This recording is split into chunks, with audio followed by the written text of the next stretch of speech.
look, it's all gonna come down to Poland on Wednesday, as Danny said. Like, and now obviously they're missing Lewandowski as well, so I expect them to win. I mean, Poland actually going back a few years have had like a few really good tournaments where they've gone into it really fancied, and they've just always flattered to deceive.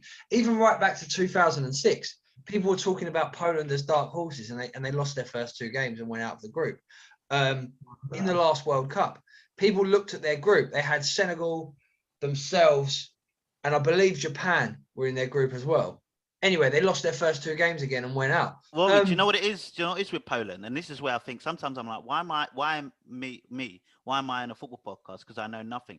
And I realize everyone does the exact same thing as me. You see a name on a team that you, in the World Cup team that you think, oh, I know that guy. He plays for like a Juventus or a big team, a Bayern Munich. You think, oh, that's got to be a good team. Not realizing the rest of the team's shit.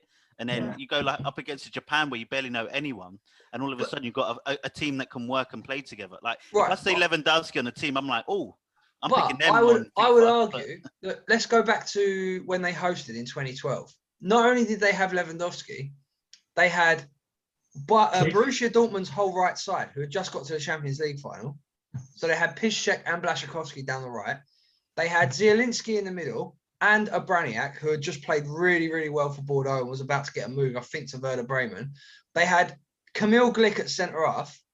He had a good tournament. He had a really good. So we're talking now. We're not just talking one or two players. We're talking 5 or 6, and then 4 or 5 other players who played for the likes of Legia Warsaw and who's the Lech Poznan and teams like that. But you'd think with 5 players that are playing for Borussia Dortmund, Bayern Munich, Napoli, etc., Monaco, I think Glik was playing for. I think they were really disappointing. I think with Poland, I mean, it's easy to look at like a team like Armenia and go, yeah, they've got Mkhitaryan, they must be half decent.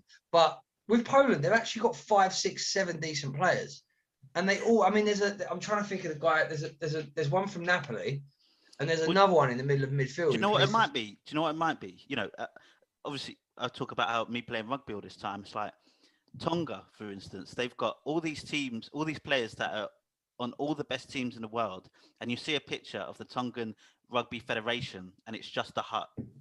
Like they got Poland probably have no coaching, no infrastructure, like no training. But the thing I want to Google what their thing looks like.